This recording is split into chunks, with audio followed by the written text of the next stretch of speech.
Espace TV, le 22h.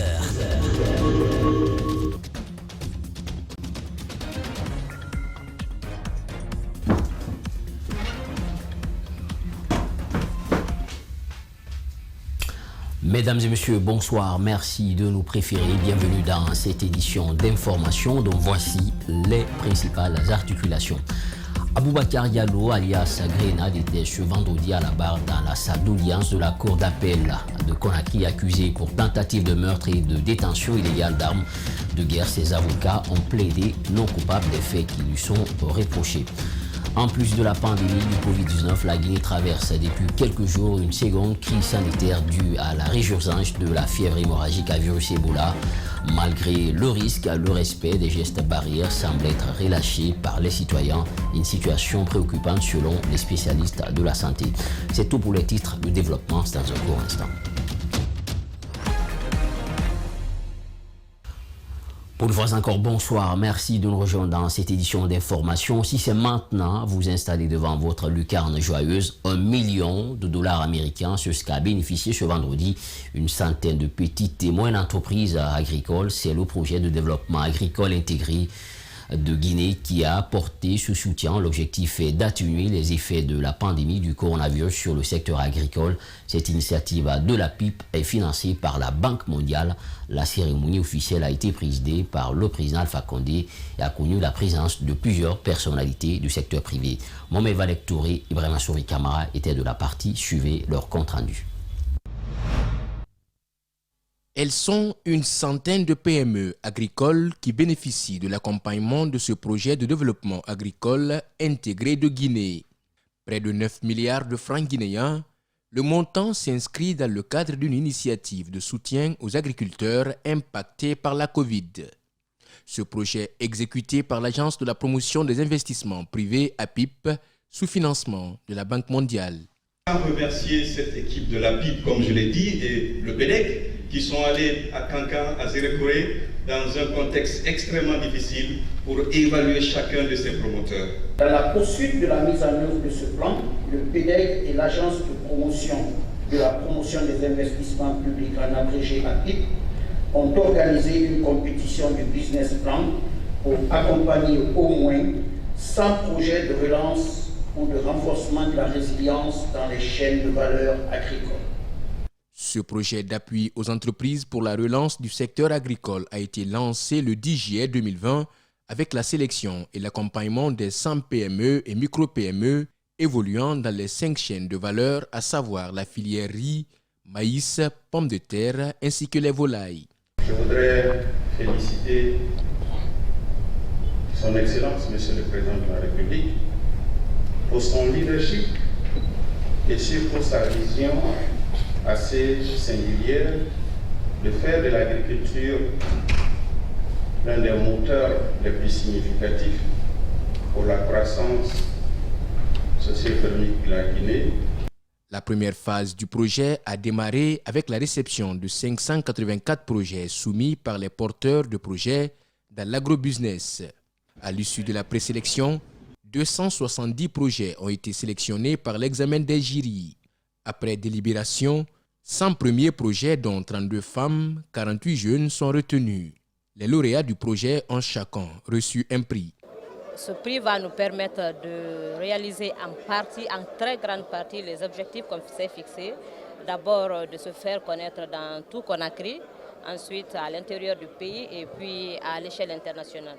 La plateforme ayant recruté les PME a permis d'évaluer en ligne les plans d'affaires éligibles suivant des caractères, à savoir disposer d'un projet de relance des activités et être en activité dans l'agrobusiness depuis au moins une année. Un projet soutenu par le président de la République. La chaîne de valeur des fruits, la chaîne de valeur des cultures maraîchères et la chaîne de valeur des cultures d'exploitation. Et nous sommes engagés aussi à créer 100 000 jeunes entrepreneurs d'ici 2023. Donc nous vous félicitons de cette initiative et nous espérons que vous allez continuer davantage.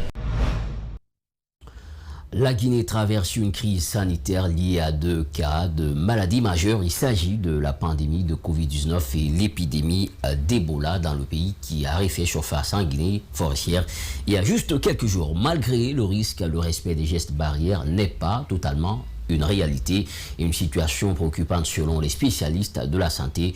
Justin Leno, Ibrahima Souma pour le compte-rendu.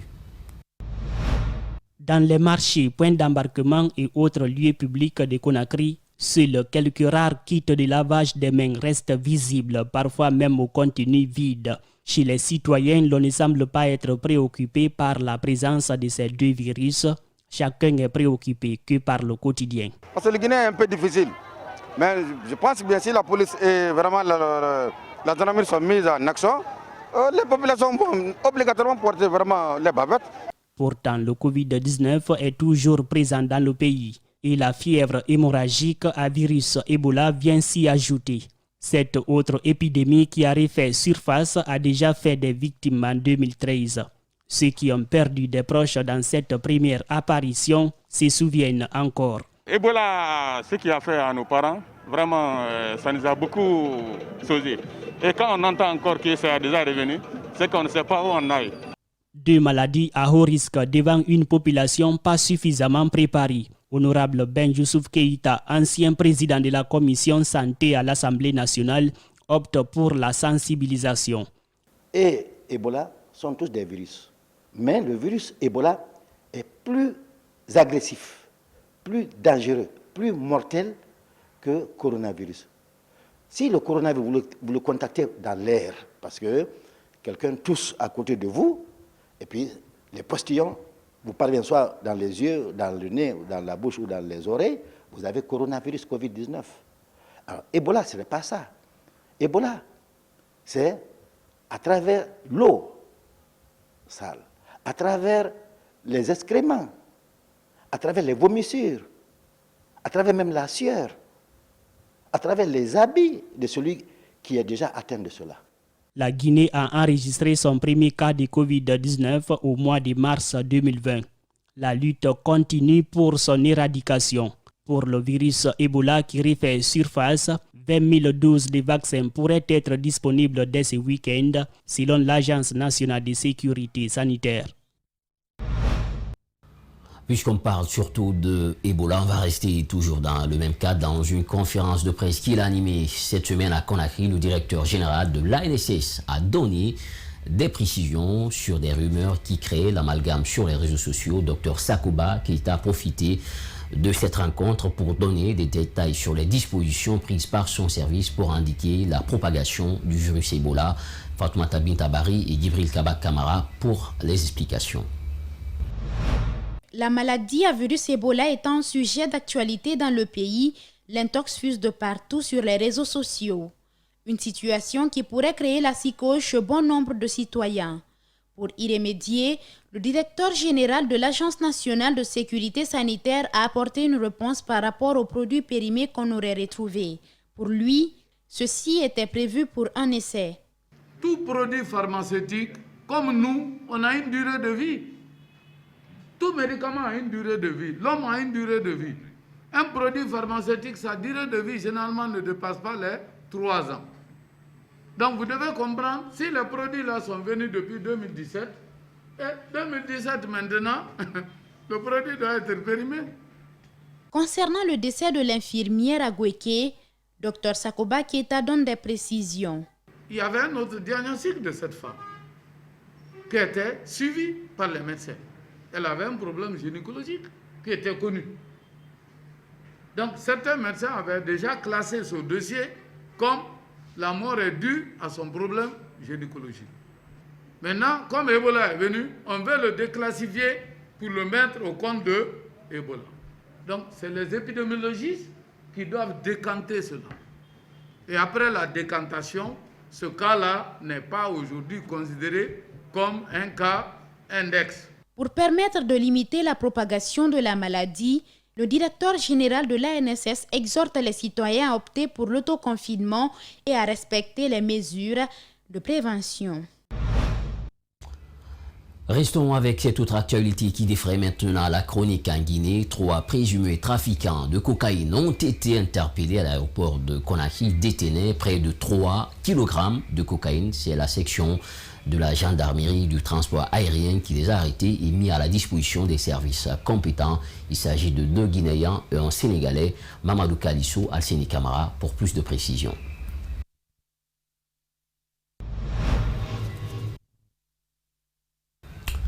Comme vous pouvez le constater, on revient toujours sur cet élément. On parle de cocaïne, ça défraie la chronique. 2 personnes, dont des Guinéens, mais aussi un Sénégalais, ont été arrêtés à l'aéroport de Conakry.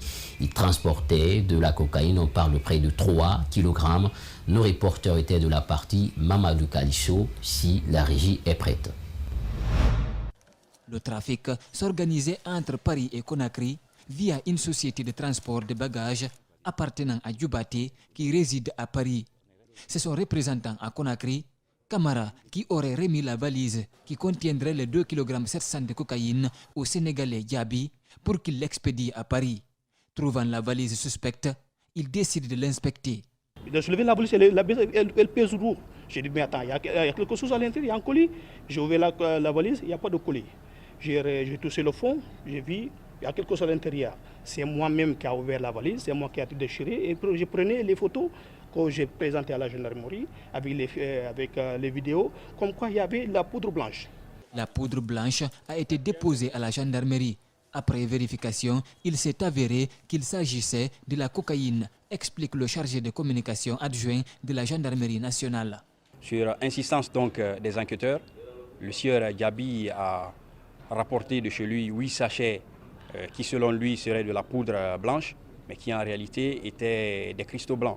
Et le lendemain, les cristaux blancs se sont révélés positifs à de la cocaïne après bien sûr analyse d'un spécialiste de l'Office central antidrogue, équivalent donc à 2,727 kg. Curieusement, la valise dans laquelle la cocaïne a été retrouvée a miraculeusement disparu. Elle n'a jamais été présentée aux enquêteurs. Pendant ce temps, Djoubaté se serait fait menacer par les destinataires de la marchandise incriminée. Les gens qui appartiennent à ce colis-là, ils sont partis dans le magasin avec l'arme. Je lui ai dit ça.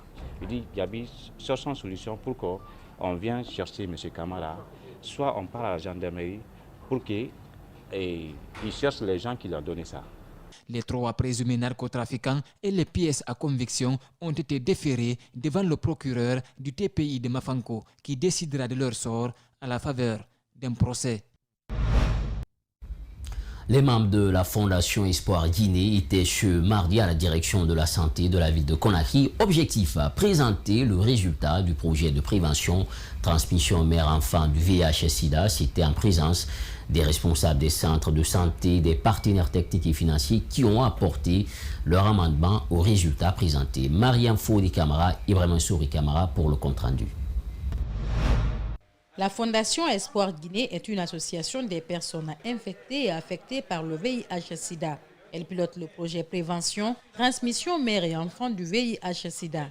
Ce projet PTME, financé par SIDAction, a démarré en 2018 avec 15 centres de santé basés à Conakry et Koya. Pour cause de difficultés financières, les membres de la Fondation ont mené le projet dans 10 centres de santé dont les résultats ont été présentés ce mardi. Nous sommes en train de faire un plaidoyer. Voilà pourquoi on était venu à la DSVQ pour présenter les résultats du projet, demander à la DSVQ de nous accompagner vers le ministère de la Santé à travers le programme national aussi et le CNRS pour voir est-ce que ces conseillers peuvent être accompagnés par les centres de santé, même si ce ne reste que de donner un petit appui pour combler le trou, pour qu'ils puissent assurer le transport pendant tout le mois. En dépit de ces difficultés, les membres de la Fondation Espoir ont tout de même réussi à atteindre l'objectif du projet PTME. On a pu dépister toutes les femmes qui sont venues à la première CPN, d'accord? Et ces femmes qui sont dépistées, tous ont réussi à commencer le traitement antirétroviral et grâce à ce traitement, elles ont mis au monde des enfants qui sont séronégatifs. La directrice de la santé de Conakry a suivi cette présentation avec beaucoup d'intérêt. Aux membres de la FEGA, Elle a demandé de suivre les femmes enceintes séropositives jusqu'à l'accouchement pour obtenir un meilleur résultat. Désormais, c'est de suivre dans ce projet une cohorte de femmes qui ont été séropositives et qui vont aller jusqu'à l'accouchement et voir parmi les femmes qui ont accouché le nombre d'enfants séropositifs parmi ceux-ci. Et si cet indicateur-là est bien calculé, ça permet d'évaluer le projet. Dans cette prévention, la FEG est soutenue par Médecins sans frontières qui apporte aux personnes infectées et affectées par le VIH-Sida un accompagnement psychosocial. Aboubakar Diallo, alias Grenade, était ce vendredi à la barre dans la salle d'audience de la cour d'appel de Conakry, accusé pour tentative de meurtre et de détention illégale d'armes de guerre. Ses avocats ont plaidé non coupable des faits qui lui sont reprochés à la suite des débats entre le ministère public et la défense. Le président de la cour a renvoyé l'audience au 26 février prochain pour la poursuite des plaidoyers et rendre l'arrêt. Maître Salifou Biavogui, l'un des avocats de la défense, croit à l'acquittement de son client pour défaut tout simplement de preuves.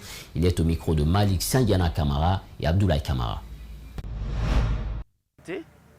Grenade a été tiré. Il a été tiré, il a pris une balle sur la poitrine. Aujourd'hui, ce jour-là, il aurait été la 114e victime.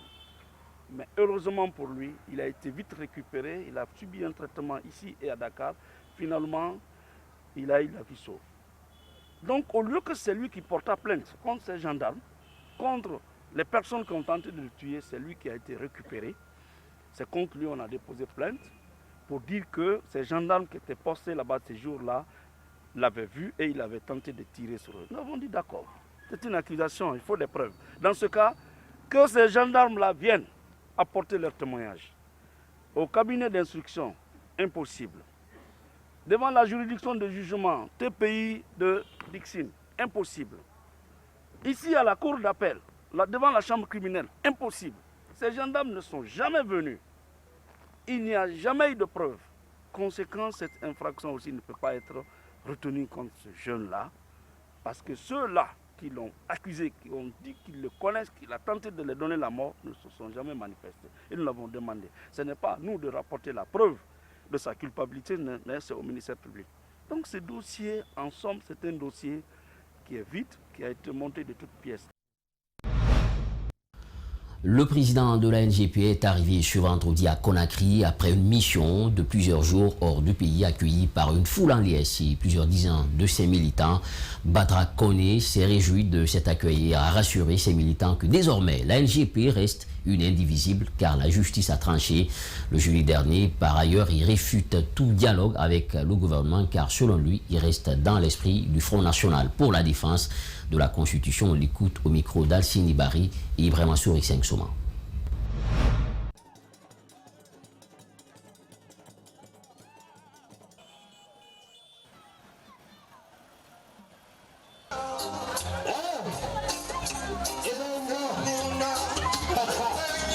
Comme je le dis toujours, il y a des gens qui en veulent à l'idée de la NGP, mais ça ne va pas prospérer, ça n'ira nulle part. Je précise quand même que la justice a rendu le verdict le jeudi passé. Et je pense qu'elle peut être officielle, quoi. Le verdict peut être officiel. Nous avons raison. Ceux qui doivent parler au nom de la NGP, c'est les personnes que vous voyez ici ce soir. C'est ceux-là qui ont créé la NGP qui doivent parler au nom de la NGP, pas un autre. Nous on dénonce tout le temps qu'il n'est pas normal de faire arrêter les gens pour leur conviction, pour leur idée. C'est une chose simplement pas bien. Nous exhortons le président de la République à prendre des décisions afin de finir avec ça. Oui, c'est peut-être vraiment par rapport au dialogue. Une initiative, l'idée déjà est partie de votre ancien patron, M. Sidia Touré. Et quel est votre avis? Ancien collaborateur, M. Sidia Touré. Le dialogue. Le dialogue, moi je pense qu'on ne peut pas être dans le déni et puis dialoguer. Je l'ai dit depuis. Tu ne peux pas dire je ne veux pas ça et puis aller dialoguer pour ça. Ce n'est pas comme ça que ça fonctionne. Moi je suis encore FNDC, je ne vois pas... Tant que le FNDC n'a pas pris une décision finale, je pense que je reste encore dans l'esprit du FNDC jusqu'à ce qu'il soit disloqué, Inch'Allah. La Fédération hôtelière, tourisme, restauration et branche Connex porte plainte auprès de l'Organisation internationale du travail pour ce qu'elle appelle attaque contre les droits, la santé et la sécurité des travailleurs au Sheraton Grand Conakry. La Fédération l'a fait savoir ce vendredi en visioconférence. Bernard Kondoné et Aboubacar Din Camara pour le compte-rendu.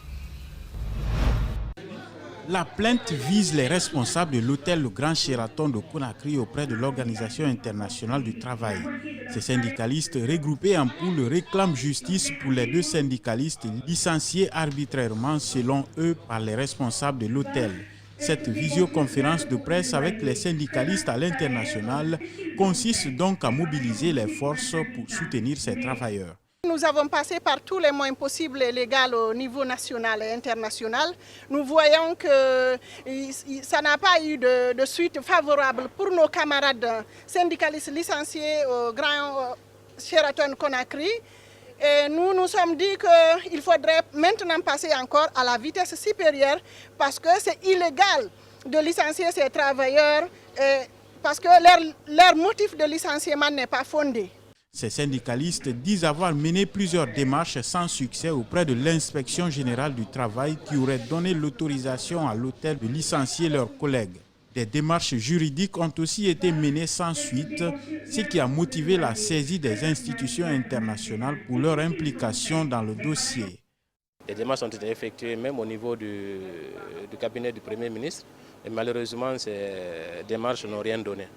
Donc, étant donné que la Guinée est partie intégrante, la Guinée a ratifié des conventions internationales sur le travail, donc on a estimé qu'au niveau international, on avait la possibilité de déposer une plainte contre le gouvernement guinéen, justement parce qu'il n'a pas respecté un certain nombre de dispositions pour la protection des travailleurs dans l'exercice de leurs fonctions. Pour rappel, c'est le 26 août dernier que Mamadou Saliou Sampi aurait cassé un pot de fleurs qui a fini par un licenciement de ces syndicalistes qui étaient en train de sauver l'emploi de leurs collègues. Lancement de travaux de construction d'un hôtel 3 étoiles et la rénovation du stade régional El Hadji Saifoulaye Diallo de l'Abbé. Ces actions sont l'œuvre du PDG du groupe Guico Presse Kerfala Camara KPC qui était l'invité de marque des populations de l'Abbé ce jeudi.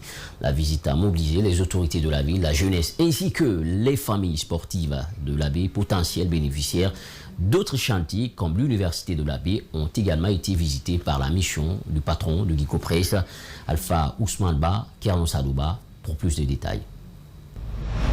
Le PDG du groupe Guico Presse était ce jeudi 18 février dans la cité de Karamoko Alpha Molabi pour lancer les travaux de construction d'un hôtel 3 étoiles à Garambi à la rentrée de la ville de l'Abbé. Ceci pour répondre à un besoin accru dans le domaine de l'hôtellerie dans les 4 régions naturelles du pays. Kerfala Camara KPC rassure que les premiers bénéficiaires sont l'Abbé et Garambé. Chers parents, chers notables de Garambé, cet ouvrage il est en train d'être réalisé par Kakande Imo, donc le groupe Guico Presse, certes, mais ce sont vos enfants qui vont travailler sur le chantier ici.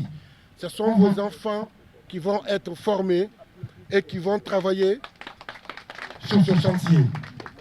Ne considérez pas ce chantier comme étant une propriété de Kakande Imo ou du groupe Guico Presse.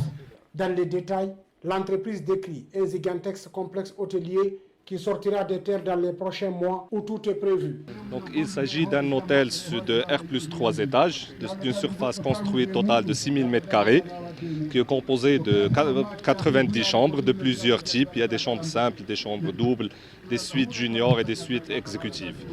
L'hôtel aussi comprend une grande piscine avec une grande terrasse, un restaurant, une grande salle multifonction, ça peut servir une salle d'exposition ou une salle de réunion. Il est composé aussi d'une salle de sport.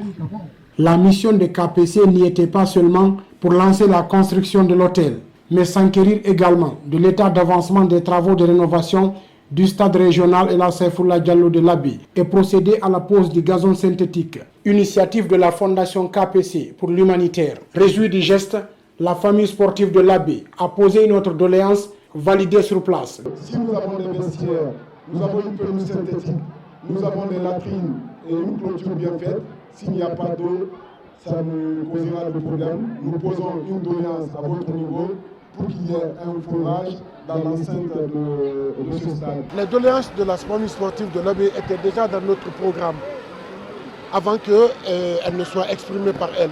Donc je les rassure que ce sera fait convenablement. Les autorités de l'AB ont fondu en prière à l'endroit du bienfaiteur.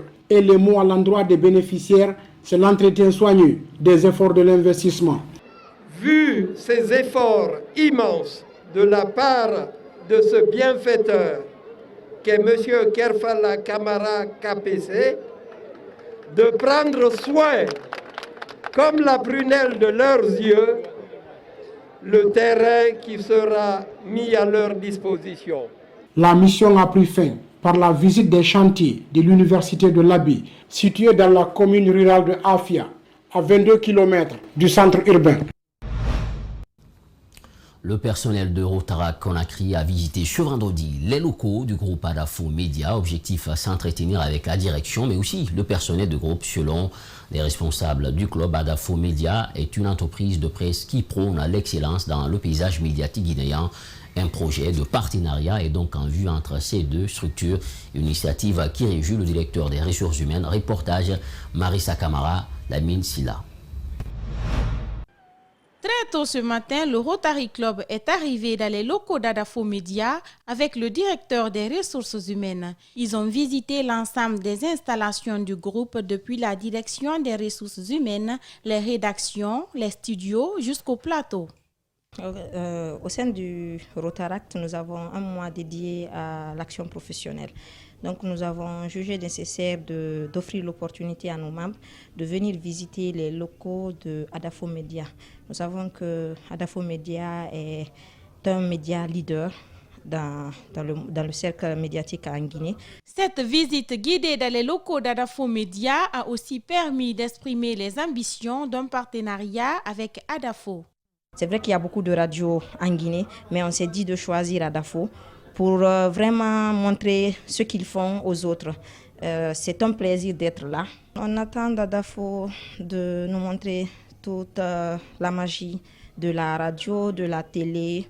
Pourquoi pas faire un partenariat avec eux, parce que déjà avec toutes nos autres actions, on va avec Adafo. Maka Traoré, le directeur des ressources humaines du groupe, se réjouit de cette visite qui, selon lui, a le même objectif que Rotary. C'est un sentiment de satisfaction, je suis super content de les recevoir. Nous sommes une équipe qui prône l'excellence. L'un des objectifs de la Mingarassi, c'est de faire des jeunes, des entrepreneurs, des gens qui arrivent et qui demain se prennent en charge. Cette équipe de Rotary a été impressionnée par l'accueil chaleureux du directeur des ressources humaines, mais aussi de l'équipe d'Adafo Média qui est en majorité composée des jeunes, a dit la présidente du groupe. Infoculture, au cours de cette édition d'information, le moins que l'on puisse dire, c'est le monde culturel commence à se mouvoir et à se réinventer avec le coronavirus qui frappe de plein fouet le monde entier. Balarissa Kouyaté s'est intéressée à ce sujet. Suivez.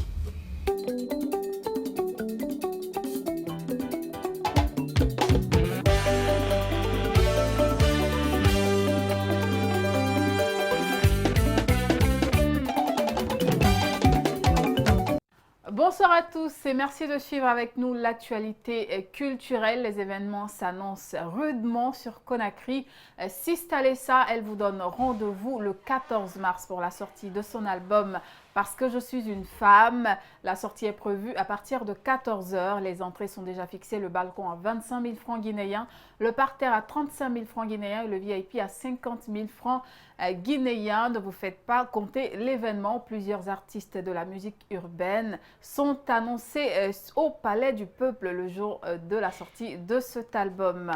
Continuons toujours sur la sortie, bien sûr, des grands concerts. MD Record vous annonce, bien sûr, Nomsebo, l'artiste sud-africaine sur Conakry pour 2 dates. Le 5 mars, elle sera du côté du chapiteau de Chef Issa pour une soirée VIP. Les entrées sont également fixées à 500 000 francs guinéens, 1 million de francs guinéens et 1 500 000 francs guinéens le lendemain, c'est-à-dire le 6 mars, sur l'esplanade du Palais du Peuple pour un concert grand public, bien sûr.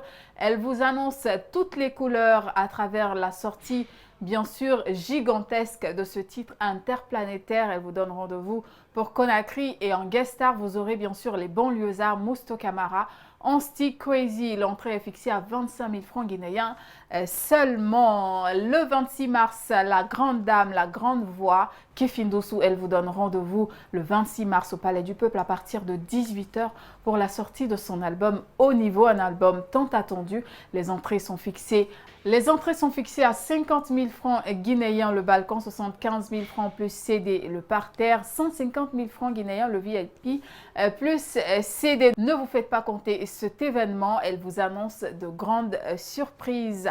À l'international, sur le continent africain, du côté d'Abidjan, Suspect 95 vous donne rendez-vous bien sûr au Palais de la Culture pour un concert époustouflant.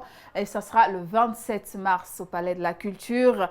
Entre tristesse et l'envie de continuer sa carrière musicale, Suspect 95 vous donne rendez-vous le 27 mars du côté du Palais de la Culture d'Abidjan. Il est maintenant père et mère en même temps d'une fille. Cela ne doit pas s'arrêter. Je dois continuer mon combat tel que l'aurait voulu ma compagne. Ce sont ses dires.